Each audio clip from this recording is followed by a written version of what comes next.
मैं काल हूं, मैं समय हूं, मैं मृत्यु का देवता हूं और मृत्यु एक अनोखी घटना है जो सिर्फ पृथ्वी लोक में घटती है। पर जब वो घटती है तो प्रश्न सिर्फ धरती लोक में नहीं उठाए जाते। प्रश्नों की श्रृंखला यमलोक के द्वार भी खटखटाने लगती है और कई बार मैं यमराज, जिसे संपूर्ण ब्रह्मांड धर्मराज के नाम से भी जानता है, मौन खड़ा हो जाता हूं, क्योंकि उन प्रश्नों के उत्तर मेरे पास होते ही नहीं। ब्रह्मांड का हर एक जीव मुझसे डरता है, पर आज मैं खुद प्रकृति के नियमों से डरा हुआ हूं। एक घड़ी थी जब द्वापर, त्रेता और सतयुग में शूरवीर योद्धा युद्ध में वीर गति प्राप्त कर मेरे लोक को आते थे। मेरे पास उनके कर्मों का लेखा जोखा हुआ करता था। पर आज जो आत्माएं मेरे लोक को आ रही हैं, कुछ तो ऐसी हैं जिनके कर्मों की गति अभी शुरू भी नहीं हुई। मैं दुविधा में हूं कि उन्हें स्वर्ग भेजूं या नर्क। अपने विचारों में मग्न यमराज स्वर्ण रंजित सिंहासन पर बैठे विकराल नजर आ रहे थे। उनकी दाहिनी ओर चित्रगुप्त बैठे हुए थे। तभी 3 वर्ष की एक बच्ची की आत्मा यमराज के समक्ष आकर खड़ी हो गई। उसकी आंखों में आंसू थे। वो चारों ओर अपनी मां को ढूंढ रही थी, पर यमराज को तो ऐसे आंसुओं को देखने की आदत सी हो गई थी।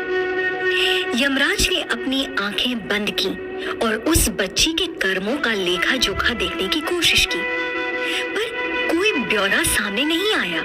चित्रगुप्त ने भी अपनी गणित लगाई, लेकिन उन्हें भी कर्मों का कोई आंकड़ा दिखाई नहीं दिया।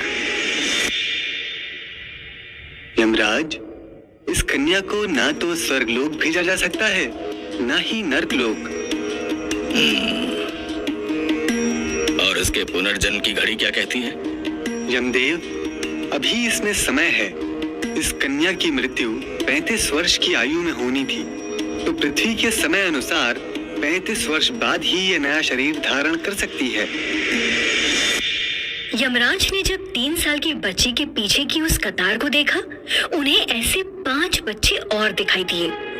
उनके सब्र की सीमा खत्म हो गई। इस सांसारिक दुविधा का हल मुझे इस संसार का निर्माण करने वाले नारायण ही बता सकते हैं। ये सोचते ही यमराज चित्रगुप्त के देखते ही देखते उनकी आंखों से ओझल हो गए। चित्रगुप्त व्याकुल हो उठे। प्रभु, मुझे यूं अनाथ करके मत जाइए। हे नारायण, कृपा करिए। करीब 9 लाख योजन की दूरी तय करते हुए यमराज यमलोक से विष्णु लोक की ओर जा रहे थे। वहां विष्णु लोक में देवी लक्ष्मी ध्यान में मग्न थी।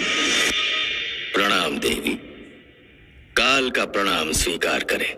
यमराज, आप बिना सूचना के यहाँ क्यों? अचानक आगमन का कोई कारण? यमराज के आगमन से देवी लक्ष्मी अपने ध्यान से जाग उठी।